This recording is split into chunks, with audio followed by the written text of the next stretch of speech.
Apa ini? Harus, gak jelas kalau nulis yang jelas nih. Apakah saksi harus melihat kejadian dengan mata sendiri? Ibu saya berpesan kepada saya untuk bertanya, apakah Ustadz akan ada kajian di Pekanbaru, Riau? Baik, tentu saja harus lihat dengan mata kepala, atau dia melihat dengan alat kayak kita sekarang mungkin. Umumnya sih ulama mengatakan harus lihat dengan mata kepala ya, di tempat, di waktu yang bersamaan, dengan orang yang sama. Kalau laki-laki berzina dengan perempuan di hari Senin dengan perempuan lain, di hari Selasa dengan perempuan lain, dua saksi saksikan dengan perempuan pertama, dua saksi saksikan perempuan yang lain, ini tidak diterima saksinya. Nggak bisa, harus dengan mata kepala. Allahu a'lam. Ini yang saya tahu. Kalau masalah ada sekarang alat CCTV tidak bisa dipakai, karena kalau CCTV bisa saja orang didatangkan tiba-tiba beramai-ramai terus melihat. Tapi harus kejadian yang sama gitu kan. Jadi memang betul harus dengan mata kepala. Kalau di Riau, Allahu a'lam, saya sampai sekarang kayaknya ada yang undang tapi belum. Saya belum iyakan karena padat sampai menjelang Lebaran Idul Fitri. Jadi memang belum bisa. Insya Allah mungkin ba'dal Id ya. Bolehkah mengikuti undian berhadiah suatu produk apabila memang kita biasa menggunakan produk tersebut sehari-hari? Tidak dikhususkan membeli karena ingin mengikuti undian. Boleh. Kalau memang seperti itu keadaannya ya. Antum belanja di sebuah toko. Toko itu memiliki promo. Kalau beli 100.000 dapat sabun. Atau beli ini dapat ini gitu kan. Sementara memang antum butuh produk itu, memang dasarnya beli untuk beli produk itu, bukan kejar hadiahnya, itu boleh. Tapi kalau ngejar hadiah undian sehingga akhirnya produk itu numpuk, tidak diperlukan, atau mungkin sudah mau expire pun dipaksakan, ini tidak boleh, ini haram hukumnya. Setelah saya dengar kajian Ustaz, saya teringat dulu saya pernah mengambil hak orang lain, tapi kejadian itu umur saya sekitar 8 tahun, belum balik. Apakah saya tetap wajib mengembalikan karena orang tersebut saya tidak tahu di mana? Tentu saja kalau ingat, usahakan kembalikan. Kalau ingat, walaupun waktu itu Anda belum balik ya. Itu untuk betul-betul menjaga muru'ah kepada Allah SWT. Karena Allah membuat kita ingat, berarti ada sesuatu yang harus dibersihkan di situ. Walaupun kita belum balik ya. Coba ingat, kalau tidak tahu kira-kira kadarnya berapa, disedekahkan. Kira-kira. Sekarang sudah ingat, oh mungkin kayaknya kadarnya dulu itu 10.000 rupiah, 100.000 rupiah. Baik, kita keluarin, sedekahkan atas nama orang itu untuk membersihkan diri kita. Bagaimana tentang pemerintah yang menggusur rumah warga? Apakah ini termasuk mencuri hak orang lain? Kita lihat siapa yang mencuri. Siapa tahu warganya mencuri. Mungkin bukan tanahnya dia bangunin. Itu yang mencuri. Wajar kalau digusur. Bukan haknya gimana? Pencuri ya dihukum. Mestinya. Masih mending kalau digusur. Mesti digusur sama dipotong tangannya tuh. Mestinya. Tapi kalau sebaliknya memang tanah warga yang oleh pemerintah diambil paksa, nah ini pemerintah yang salah. Gitu kan? Jadi dilihat. Mencuri ini siapa yang mencuri sebetulnya. Dilihat keadaannya. Ya. Bagaimana hukum menagih utang? Tapi kita tahu bahwa si pembayar utang membayar dengan uang haram. Sementara kita dalam keadaan butuh darurat, apakah kita berdosa dengan pembayaran utang tersebut karena dari hasil yang haram? Pertanyaan yang bagus ini. Kalau misalnya orang terlilit utang, orang itu terlilit utang, dia mau bayar sama kita, dia nggak ada uang. Ada orang lain memberikan kepada dia uang, tapi dari sumber haram. Contoh sumber haram dari bunga bank, riba. Ini sumber haram. Sumber haram ini ada dua macam. Ada sumber haram yang sifatnya kalau dikeluarkan oleh pemiliknya dia tidak pakai, seperti orang punya bunga bank, dikeluarin sama dia, maka uang itu pindah kepada tangan yang lain, sudah tidak haram. Seperti misal diberikan kepada fakir miskin yang butuh sekali, rumahnya mau rubuh, dihitung sebagai fasilitas umum ya. Karena uang yang tadinya riba itu sebenarnya waktu ditarik dia tidak pakai untuk diri sendiri, sudah menjadi hukum umum, kembali kepada hukum asal yang mengeluarkan tidak dapat pahala. Dan kalau dia pakai fasilitas umum bisa, seperti WC umum, rumah untuk orang-orang yang susah gitu kan. Atau ada orang terlilit utang betul-betul, dia akan berbahaya kalau enggak. Susah sekali hidup, memang tidak ada sumbernya. Ini pendapat ulama masih membolehkan. Tapi kalau sumber haram itu ya, bukan kayak riba tadi, misal dari hasil curian, korupsi, ini enggak boleh, mutlak tidak boleh. Satu-satunya pintu tadi yang dibolehkan adalah kalau uang itu adalah uang bunga bank, riba. Uang bunga bank ini fatwa ulama sekarang sudah mengeluarkan boleh untuk fasilitas umum, termasuk membantu orang yang terlilit utang besar yang dia sudah tidak mampu lagi lepas dari itu. Untuk lebih jelas antum bisa ketik di Google hukum menggunakan bunga bank. Nanti antum akan baca banyak fatwa ulama di situ, gitu kan? Maka akan sangat jelas di situ, agar jangan sampai nanti ada yang menganggap ini adalah pendapat saya pribadi. Maka bisa dilihat situ panjang lebar pendapat para ulama. Tentu saya tidak bisa bacakan semua, tapi seperti itulah gambarannya. Jadi dilihat nih. Kalau sumber yang tadi antum bilang orang itu bayar sumber haram adalah uang curian, uang korupsi, ya, hasil menipu orang, maka ini jangan diterima, nggak bisa. Walaupun antum dalam keadaan butuh, karena nggak boleh. Tapi kalau dari bunga bank orang lain bayar, memang dia mau keluarkan bunga banknya itu dia berikan, ini ada satu celah di sini yang memang dibolehkan karena orang itu kepepet. Masalah datang ke antum nanti itu sudah bukan haram buat antum lagi. Karena ini waktu dikeluarkan oleh orang itu sudah menjadi hukum umum, hukum awal, ya. Kata ulama hukum asal, tidak ada pemiliknya uang itu, tapi milik Allah Subhanahu wa taala. Allahu a'lam. Bagaimana muslimah yang sudah memakai jilbab masih terlihat aurat kakinya dikarenakan belum siap untuk memakai kaos kaki? Kenapa belum siap? Apa urusannya kok harus ada siap atau tidak siap nih? Pakai kaos kaki. Ya, kaki itu aurat. Tidak perlu kesiapan. Tinggal tarik kainnya masukkan di kaki kan selesai. Ya. Kenapa harus berat? Tidak perlu. Kenapa? Itu waswas syaitan. Baca a'udzubillahi minasyaitonir rajim, lawan. Syaitannya jangan diikutin karena syaitan itu tidak boleh dimanjain, diusir. Nggak boleh. Kalau semua bisikan dalam hati dan telinga kita berhubungan dengan pelanggaran syar'i atau untuk tidak melakukan sebuah ibadah, berarti dari syaitan, jangan diikutin. Pasti lawan, langsung tepis. Mau sholat malas, a'udzubillahi minasyaitonir rajim, ya Allah kuatkanlah hamba. Berdiri langsung sholat, tidak bisa. Mau tutup aurat masih ragu, baca a'udzubillahi minasyaitonir rajim, ya Allah hilangkan waswas syaitan ini. Harus berdoa kepada Allah, jauhkan gitu. Jadi pakai kaos kaki ukhti, jangan. Sayang sekali tidak pakai kaos kaki. Kenapa? Berapa banyak orang yang lihat kaki anda? 10 orang dari rumah ke kantor, di busway, di angkutan umum, berarti 10 dosanya. Kalau 10, kalau 100 dosanya. Untuk apa? Gara-gara liatin kaki. Memang ada apa liatin kaki ke orang? Pakai kaos kaki sebagai bentuk ketaatan kepada Allah, dapat pahala. Itu kan, itu luar biasa. Apakah boleh alkohol untuk obat luar, luka atau kulit? Mengingat menurut informasi dokter kulit, semua bahan yang dioleskan ke kulit akan masuk ke dalam peredaran darah. Allahu a'lam. Yang saya tahu kalau pendapat para ulama, saya tidak tahu dari sisi medis, mengatakan boleh saja. Dan sudah umum fatwa ulama bolehnya menggunakan minyak wangi yang beralkohol. Istidlalnya dalil tadi yang sudah saya sebutkan dalam hadis, pada saat turun surah Al-Maidah ayat 90, para sahabat memecahkan kendi dan membasahi baju mereka dan mereka tidak mencucinya pada saat mau sholat. Doa orang yang terzalimi makbul. Apakah doa orang yang hampir meninggal juga makbul? Saya kepikiran dulu saya dan teman saya pernah dibilang jangan pernah bohong. Kalau kalian sampai bohong lagi, kalian akan kena penyakit lupus di umur 24 tahun. Gara-garanya teman saya lagi bercanda, malah saya juga yang kena. Kan saya manusia biasa Ustaz, pasti kadang terselip khilaf. Dan yang nyampein sekarang pun sudah meninggal. Mohon nasihatnya Ustaz, berusaha agar tidak bohong. Saran saya simpulnya adalah taubat kepada Allah Subhanahu wa taala. Dan kalau pernah kita membuat sebuah kesaksian palsu atau perkataan dusta, lalu kita masih ingat orang yang terzalimi, sampaikan. Kalau tidak ada, sudah meninggal, kita perbanyak istighfar, doa buat dia. Kalau ada haknya, dia sudah meninggal pun, kalau dia hidup kasih, kalau dia sudah meninggal maka berikan kepada walinya. Misal kita berdusta dulu, akhirnya kita mengambil benda dia, kemudian kita berikan kepada orang lain. Maka ini juga harus dikembalikan semua haknya. Bagaimana hukum jika ibu telah meninggal tapi dalam keadaan anak yang murtad? Dan bagaimana seharusnya bersikap bagi saudara-saudaranya yang masih hidup kepada si murtad ini? Saya tidak mengerti maksudnya. Maksudnya apakah ibunya bertanggung jawab atau tidak kali ya? Tentu saja ibu tidak bertanggung jawab. Kalau dia sudah meninggal, kemudian anaknya murtad. Jangankan ibunya sudah meninggal, ibunya masih hidup saja. Kalau anaknya murtad dan ibunya sudah nasihatin dia tidak mau dengar, ya tetap aja tidak berdosa ibunya. Sama dengan kasus Nabi Nuh alaihissalam, ya, pada saat anaknya, istrinya, Nabi Lut, Nabi Ibrahim, ayahnya, itu semua tidak ada masalah. Yang penting dia sudah meluruskan. Bukan di tangan kita itu. Jadi tidak ada masalah. Kalau bagaimana saudara-saudaranya terhadap orang yang murtad, ini memang khilaf di antara ulama. Ada yang mengatakan orang yang murtad diboikot, tidak bisa diinteraksi. Ya. Dan jelas tidak ada warisan buat dia. Orang yang murtad terharamkan dari warisan. Nanti insya Allah di tablik akbar kita di tanggal 9 kalau nggak salah April ya, Sabtu kedua itu, kita akan bahas tentang sahabat yang mulia Zaid bin Thabit radhiyallahu anhu. Dan itu kita akan bahas kelebihan beliau dalam ilmu faraid. Di antaranya hal-hal yang mengharamkan faraid, ya, warisan itu adalah orang yang murtad.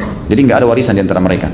Sebagian ulama mengatakan dari makna hadis tidak ada warisan bagi orang yang murtad atau orang yang kafir, maka masuk dalamnya tidak ada interaksi kalau dia murtad. Karena ada hadis Nabi yang berbunyi, siapapun yang mengganti agamanya maka bunuhlah dia. Maksudnya pemerintah setempat ya yang menghukum. Kalau ada orang murtad itu hukumnya kisos, dipenggal kepalanya. Nggak boleh murtad dari Islam.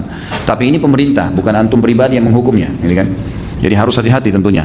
Nah, bagaimana saudaranya berperilaku? Ya dia harus memboikotnya. Dalam arti kata memang tidak terlalu memberikan ya kesempatan dia untuk berinteraksi sebagai saudara sambil didakwahin, sambil dinasihatin. Apa yang harus kita lakukan atas harta yang kita miliki tapi tidak jelas halal atau haramnya? Hadiah, menang, undian. Ya. Tentu lebih baik disedekahkan. Allahu a'lam. Terutama untuk fasilitas umum. Ya, ini yang saya ketahui pendapat ulama yang kurang lebih mayoritasnya di situ ya. Hukum yang berlaku di masyarakat untuk pencuri adalah hukum jalanan atau dipukuli. Bagaimana menurut pendapat Ustadz masalah ini? Bukan pendapat saya, pendapat para ulama. Kalau ada orang pencuri kemudian ketangkap dan memang cara menangkapnya harus mungkin dengan dilemparin batu atau dijatuhkan atau ditendang atau dipukul untuk dia kepergok supaya dia ketangkap. Kalau enggak dia akan lari, hukumnya boleh. Karena kalau tidak dia akan lari dan buat kerusakan. Tapi kalau sudah ketangkap enggak boleh digebukin. Tidak boleh sudah ditangkap lalu digebukin karena sudah ketangkap, itu urusannya pemerintah. Jadi nggak boleh, jangan. Kalau antum memukul pada saat dia sudah ketangkap berarti antum yang berdosa. Nggak boleh. Tapi tadi saya bilang ya, kalau misalnya orang itu lagi lari terus kita dari jauh tendang dia atau lempar sesuatu, kemudian dia untuk dia jatuh supaya dia ketangkap, itu lain hukumnya, berbeda. Apakah mengambil gambar atau memfoto ustadz atau merekam suara ketika ustadz kajian untuk koleksi pribadi itu termasuk pembuatan mencuri? Kok ketawa? Tanya Pak Yoyo di hukumnya. Enggak, insya Allah ini nggak apa-apa. Karena dia itu bukan hak, artinya kecuali kalau memang ustadznya kasih syarat ya. Jangan ada yang foto saya, nggak boleh. Dia kasih syarat, maka orang mukmin harus patuh dengan syaratnya. Tapi kalau enggak, insya Allah nggak apa-apa. Bagaimana cara tobat nasuha dari dosa dusta? Apakah harus mengakui kedustaan tersebut terhadap orang yang pernah kita dustai?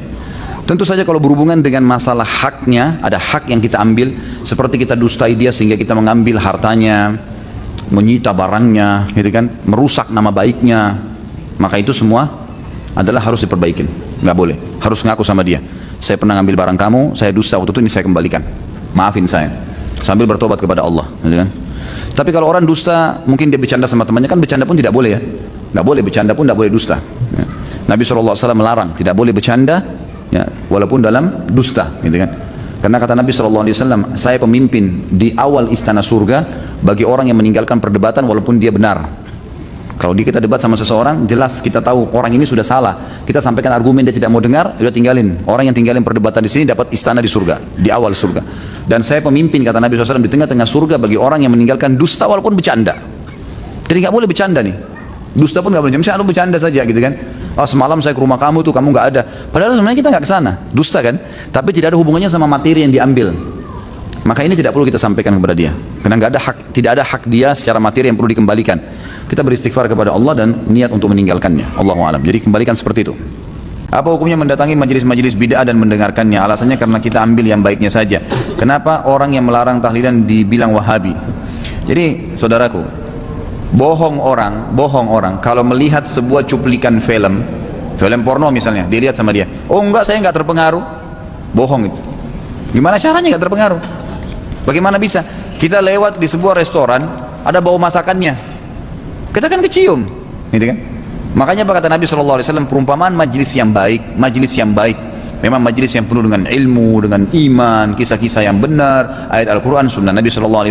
Kata Nabi SAW, perumpamannya seperti penjual minyak wangi, yang kalau kamu lewat saja, kamu pasti kecium baunya.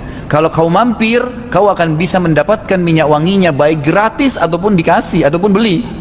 Dan perumpamaan majlis yang majlis yang buruk, bicara tentang khamar, minuman keras, karaokean, apalah zina, atau mungkin majlis bid'ah yang akhirnya menyebutkan hadis-hadis yang palsu, ya, penafsiran yang salah tentang ayat Al-Quran, ya, ajaran-ajaran fikih yang tidak pernah ada sumbernya dari Nabi SAW dan sahabat. Itu berbahaya. Kata Nabi SAW, perumpamannya seperti nafikhul kir, seperti peniup, pengipas arang, ya.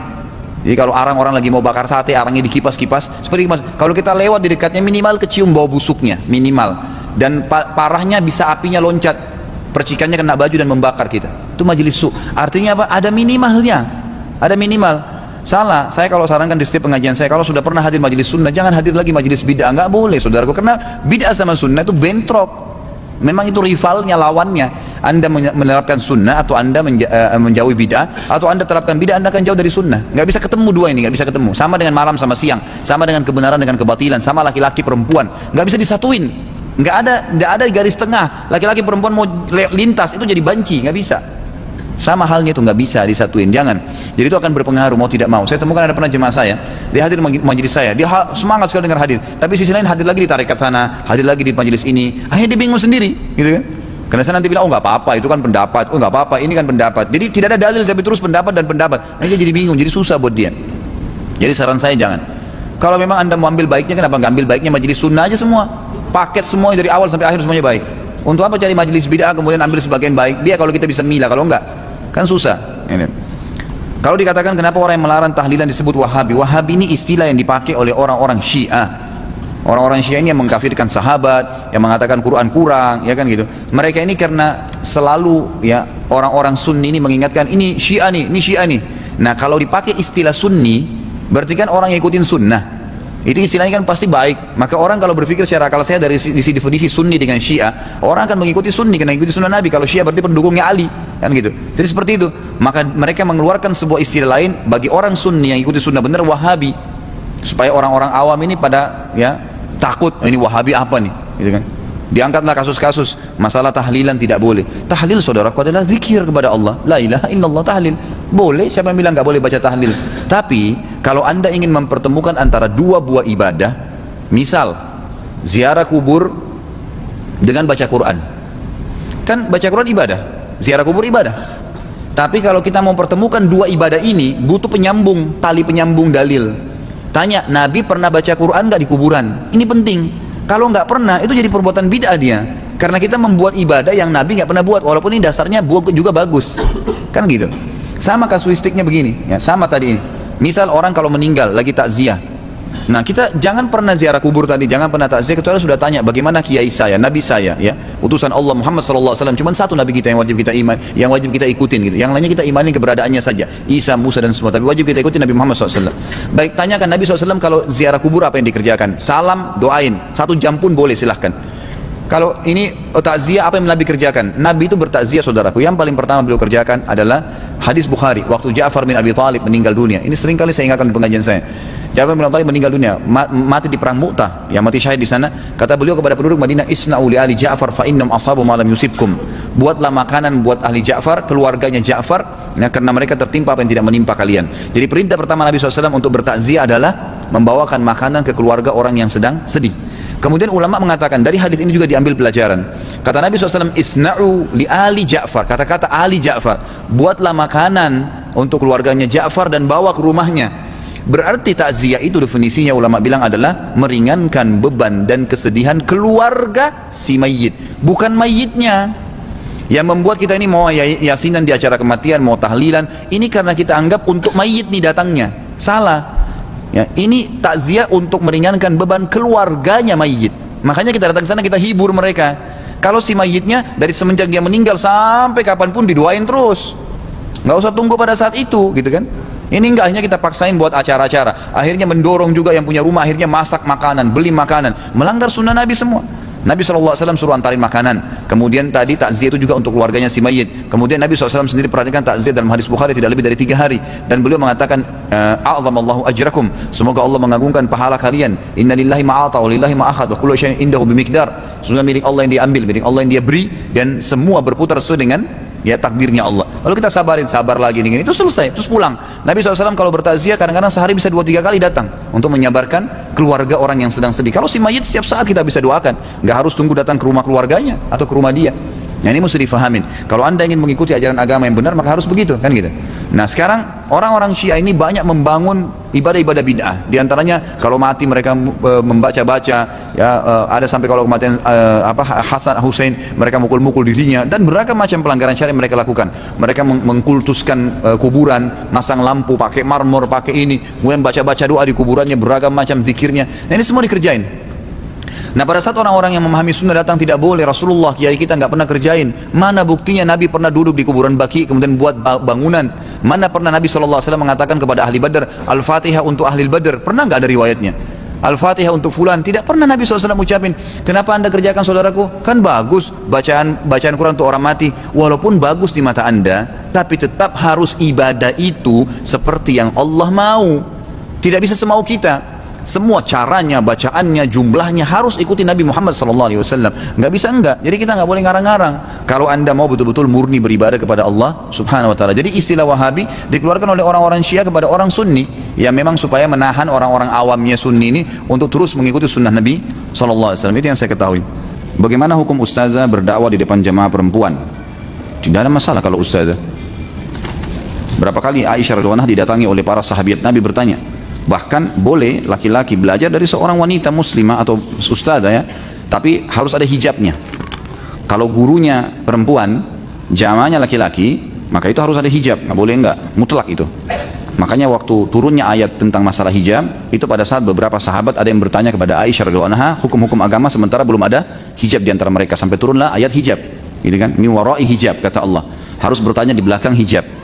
Jadi ulama mengeluarkan hukum kalau perempuan yang menyampaikan hukum sementara dia ahlinya, seperti kasus Aisyah radhiyallahu anha, beliau paling banyak mengetahui tentang rumah tangga Nabi SAW, maka berarti boleh belajar tapi dengan syarat tidak kelihatan, memang ada hijab.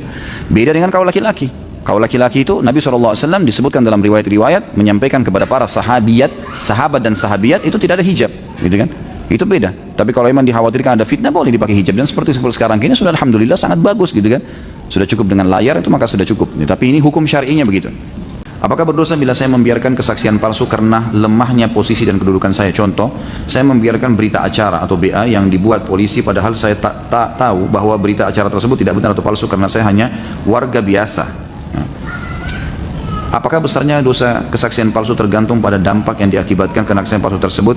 Misal kesaksian palsu yang tidak merugikan siapapun dan hanya karena terbentur administrasi, lebih ringan dosanya daripada kesaksian palsu pada kasus pencurian. Ya. Tentu saja tidak boleh diam teman. Muliakan diri anda.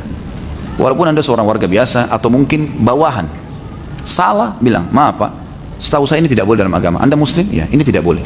Dan saya punya kewajiban mengingatkan. Kamu kan cuma bawahan saya. Ya, tugas saya menyampaikan. Mungkin di kantor ini saya bawahan, tapi dalam agama status kita sama, gitu kan?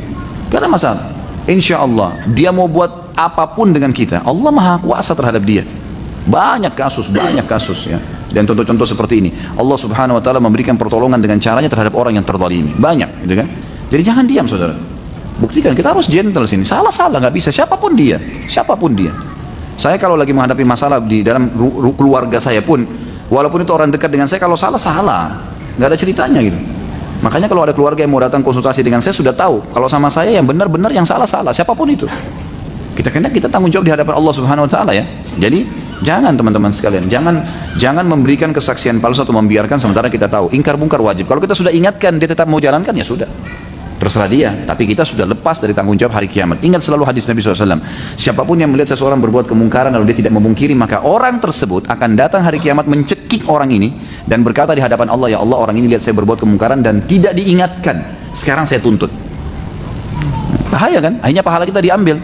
Ingkar mungkar aja pada saat itu, besarkan jiwa nih, gitu kan? Besarkan jiwa, harus bisa belajar untuk meluruskan kebenaran, dan kebenaran ini memang butuh jiwa yang besar.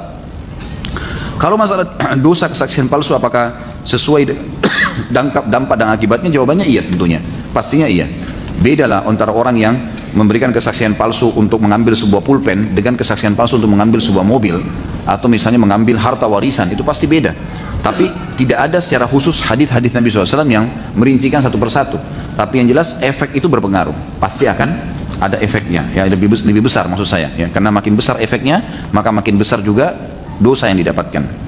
Si fulan menjadi penanggung jawab penerima sedekah atau infak untuk Palestina. Awalnya dia berniat menyumbang 1 juta. Sudah terkumpul total 100 juta. Total sudah terhitung olehnya tapi belum disampaikan ke jamaah totalnya dan belum dikirim. Sesaat akan diumumkan dan dikirim. Si fulan tadi mendapati keperluan mendadak dan mengambil atau mengurangi infaknya 500 ribu. Dia ambil lalu diumumkan bahwa terkumpul 99 juta 500 ribu dan jumlah itu dikirim ke Palestina. Bagaimana hukum terhadap si fulan? Haram, nggak boleh. Kembalikan tuh 500 ribu, nggak ada hak antum di situ. Ini bukan zakat, ini bantuan untuk Palestina, saudaraku. Gimana caranya antum mau kasih orang susah di sana, antum masih ambil 500 ribu? Kerja ya akhi, jual nasi uduk, angkat batu, apa saja. Kenapa harus ambil dari sumbangan itu? Terlebih lagi antum tadlis nih, tadlis itu membalik fakta, gitu kan? Sudah jelas 100 ribu yang masuk, antum tidak iklanin 100 ribu, 99 juta 500 ribu. Jadi memang itu kelihatan diambil. Nggak boleh, ini namanya tadlis ya, penipuan, nggak boleh. Kalau antum iklanin ini 100 ribu, 100 juta terkumpul, saya akan kirim 99 juta 500 ribu untuk saya gunakan transportasi saya. Itu lain, orang yang nyumbang tahu, dengar, lain. Tidak ada tadlis, tidak ada penipuan. Mereka ridho, silahkan, nggak masalah. Tapi kalau enggak, saudaraku, jangan, bahaya sekali ini. Jangan antum masuk ke pintu itu ya, karena ini sumbangan untuk saudara kita yang lagi susah, yang lagi menderita, terus antum sempat mengambil di situ, tuh nggak bisa. Ini terbuka pintu, semua sumbangan akan habis tuh, nggak bakal sampai ke orang gitu. Dan ini ada tadlis teman, ya, harus ditinggalkan, tidak boleh, dibayar kembali, serahkan ke Palestina. Apakah yang membuat kerusakan itu termasuk pelaku pembakaran hutan, penggundulan hutan, dan apakah hukumannya sama di Qisas? Iya, ini kerusakan di muka bumi. Ini masuk dalam ayat tadi, Al-Ma'idah tadi ayat 38 itu. Jadi jelas hukumannya harus membuat kerusakan di muka bumi. Ini hukumnya dipenggal atau tadi setelah itu disalib atau dipotong secara bersilang kaki dan tangannya, hukum syar'inya begitu. Atau diasingkan di sebuah tempat yang tidak ada manusia hidup di sana, pedungan yang terpencil atau di hutan dan seterusnya. Cukupkah kita taubat nasuha terhadap perkataan dusta dan bohong? Seperti saya bilang, kalau hanya hubungan antum dengan Allah, ya, maka itu cukup, dengan tidak ada hubungan materinya orang lain. Tidak ada materi orang yang kita ambil, ya. Itu insya Allah sudah cukup dengan taubat. Tapi kalau ada hubungan dengan orang lain, selain taubat harus mengembalikan haknya orang itu. Bagaimana hukum seorang wanita muslim yang memiliki budak lelaki? Bolehkah memperlihatkan aurat dan berkhalwat sebagaimana dalam surah Ahzab ayat 55? Apakah budak menjadi mahram baginya? Jadi tidak boleh memperlihatkan aurat, tetap aja tutup aurat. Yang boleh wajah dan telapak tangan, tetapi dia dibolehkan berinteraksi sebatas tuan sama budaknya. Jadi budak ini boleh disuruh kerja ini, kerja itu dan umumnya gitu kan. Tapi kalau masalah berkhalwat berdua, ini ulama lebih cenderung mengatakan tidak ada khalwat di antara tuan sama budak. Nah, memang tidak dibolehkan bagi mereka, kecuali dalam sebuah rumah memang ada orang-orang lain, rame, masih ada orang, dan itu lain. Karena khalwat ini artinya berdua saja. Jadi bukan mahram juga ya, bukan mahram di sini. Apakah alkohol yang terdapat dalam parfum, cairan pencuci mulut, hair tonic rambut termasuk dalam khamar? Untuk cairan pencuci mulut, misal, tidak usah disebutin merek ya. Jadi sekalian kali jangan sebut merek, saya sudah ngerti gitu. Untuk cairan pencuci mulut yang mengandung alkohol apakah boleh? Sebab ada kemungkinan ketelan meskipun setetes. Jadi kalau konsumsi di luar tubuh boleh. Tadi saya bilang ya, parfum, bersihin luka di luar tubuh itu masih umum, pendapat ulama membolehkan. Tapi kalau obat kumur saya sarankan jangan. Ada kok banyak, saya juga pakai obat kumur itu dengan beragam merek dan cari yang bebas alkohol. Ada tulisan bebas alkohol. Insya Allah itu jauh lebih aman. Karena kalau sudah masuk di mulut ini sebetulnya sudah bercampur, berbahaya, bisa ketelan sama ludah, gitu kan? Maka lebih aman tinggalkan, gitu kan? Lebih aman tinggalkan. Jangan ada yang beralkohol. Dalam pekerjaan kita membuat laporan yang tidak akurat, itu hukumnya gimana Ustaz? Kira-kira gimana hukumnya? Hah? Yang bertanya ini dari tadi saya bilang, kembalikan ke hati anda. Kira-kira bagaimana? Dosa itu kata Nabi SAW berkecamuk di dalam hatimu, walaupun kamu sudah tanyakan fatwanya ke sana sini. Jika ana masih tidak mengindahkan keharaman tentang sesuatu hal dari hadis yang sahih karena hati ana belum benar-benar yakin. Contoh keharaman musik, apakah kesaksian syahadat ana termasuk kesaksian palsu? Tentu saja tidak, bukan kesaksian palsu, tapi antum berdosa dengan perbuatan itu, gitu kan? Kenapa harus tidak yakin? Itu hanya waswas syaitan, teman-teman sekalian. Kenapa harus ragu kalau sudah datang dalil? Kata Allah SWT tentang orang beriman, a'udzubillahi minasyaitonirrajim, ma kana lil mu'minin wala mu'minatin idza qada Allah wa rasuluhu amran an yakuna lahumul khiyaratu min amrihim. Tidak layak orang yang mengaku mukmin laki-laki dan mukminah perempuan kalau Allah dan Rasul sudah menentukan sebuah hukum lalu kemudian dia masih ragu, punya pilihan lain. Musik ini teman-teman sekalian memang diharamkan, bukan dari saya, memang dari dalil-dalil. Dimulai dari Abdullah bin Mas'ud, sahabat Nabi yang jauh sebelum kita, yang sudah interaksi dengan Nabi SAW. Beliau bersumpah mengatakan demi Allah musik, gitu kan? Yang dimaksudkan dalam ayat wa minan nasi may yashri lahu wal hadits yudillan nas an sabilillah. Ada orang-orang yang memperjualkan perkataan-perkataan untuk menyesatkan manusia dari jalan Allah. Memang begitu. Dan sudah saya berikan banyak contoh-contoh. Kalau antum dengar musik tidak akan bisa khusyuk mendengarkan Al-Qur'an. Mustahil bisa hafal Qur'an, gitu kan? Tapi bisa, memang tidak bisa ketemu seperti minyak sama air. Pertanyaannya, kenapa antum tidak alihkan hobi musik itu ke Al-Qur'an? Apa masalahnya? Bukankah suara yang indah itu bisa dipakai untuk mengindahkan Al-Qur'an? Setiap hurufnya minimal gini, minimal baca Quran dapat 10 pahala, musik dapat pahala? Nggak ada pahala, gitu kan gitu. Jadi harusnya kita tahu itu, kalaupun orang mengatakan tidak haram ya, tapi ini saya lihat orang-orang yang mengatakan tidak haram, tidak ada argumentasi, tidak ada dalil, dia membantah dalil yang jelas, nggak bisa gitu. Allahu alam ya. Bagaimana bertobat dari dosa mengambil dari yang bukan haknya? Tentu saja kembalikan hak itu, tobat kepada Allah, kembalikan hak. Saya sudah jelaskan tadi, apapun produk orang lain, materi, semua dikembalikan. Bahkan kalau ada nama baiknya orang yang kita pernah rusak, perbaiki nama baik itu. Saya pernah menipu banyak orang pejabat dengan tidak langsung, dan saya sudah tidak tahu siapa saja orang yang pernah saya tipu. Saya berpikir apakah harus saya mengakui kesalahan ke kantor polisi? Bukan mengakui ke kantor polisi, gitu kan? Tetapi coba diingat-ingat semampunya sambil berdoa kepada Allah SWT. Kalau antum sudah bertaubat, dalam Islam hukumnya tasatur. Tasatur itu nutupin, bukan malah mengaku, gitu kan? Artinya kalau betul-betul mau tobat ya, tobat ini hukum agama, saya bicara hukum agama, saya tidak bicara hukum pemerintah, karena pemerintah saya tidak tahu hukumnya. Tapi dalam hukum agama kalau dia pernah menipu seperti ini, kemudian dia sekarang sadar, taubat kepada Allah, Allah terima taubatnya. Tapi untuk menyempurnakan taubat, dia harus mengembalikan hak orang yang pernah dia tipu. Antum ingat kira-kira siapa yang pernah ditipu, cari keridhoannya. Kalau dia halalkan, misalnya maaf ya saya dulu tidak ngerti agama, sekarang saya sudah ngerti agama, saya dulu pernah melakukan ini misalnya, pernah merekayasa data, pernah gini dan jumlahnya sekian, mohon dimaafkan, mohon diridhokan. Kalau kita punya kemampuan, saya siap kembalikan. Kalau tidak mampu, tolong dimaafkan. Atau kalaupun konsekuensinya mesti dibayar, saya coba cicil. Coba cari keridhoannya semaksimal mungkin dan minta kepada Allah petunjuk supaya ditunjukkan siapa saja orangnya itu. Bisa kok insya Allah. Kalau orang niat taubat betul, Allah akan pandu ke jalannya Allah. Bolehkah kita membela teman kita ketika sedang debat, walaupun teman kita posisinya benar? Tidak usah ikut-ikutan, akhi. Tidak usah ikut-ikutan. Saran saya jangan ikut-ikutan kalau ada orang yang sedang berdebat, berbicara, kecuali memang antum punya wewenang di situ. Kita sebagai atasan misalnya, atau kita jelas-jelas tahu si A ini teman kita lagi bertengkar sama si C dan kita si B. Kita tahu si A ini sebenarnya benar, tapi memang betul-betul dia tidak bisa, dia akan terdolimi, haknya akan terambil, dan kita bisa punya kompeten untuk bisa membelanya, ya silahkan. Tapi kalau orang cuma berdiskusi, dialog, kita langsung ambil kursi, duduk, dengarin, kita nggak tahu asal muasal dari mana ceritanya, main ikut-ikutan jadi pahlawan, janganlah, gitu kan? Gak usah teman-teman sekalian, sibukkan diri kita dengan ibadah yang kita butuhkan, gitu kan? Sampai ulama mengatakan, saya berharap kalau bisa mata saya hanya melihat ke depan dan telinga saya hanya mendengar apa yang terdekat dengan diri saya, supaya saya tidak bertanggung jawab dengan apapun yang terlintas di depan mata saya. Karena mata ini melihat bertanggung jawab, telinga mendengar bertanggung jawab kan. Sampai mereka berkata seperti itu untuk menjaga supaya jangan sampai ada banyak hisab hari kiamat. Apalagi kalau ada orang yang sengaja iseng ya, mendengarkan perkataan orang, ikut-ikutan terlibat situ, itu nggak usah. Kalau antum memang betul-betul harus ya ingkar mungkar karena ini orang terzalimi, haknya akan hilang, maka itu nggak masalah. Tapi kalau hanya sekedar dialog biasa, sudahlah, biarkan saja gitu.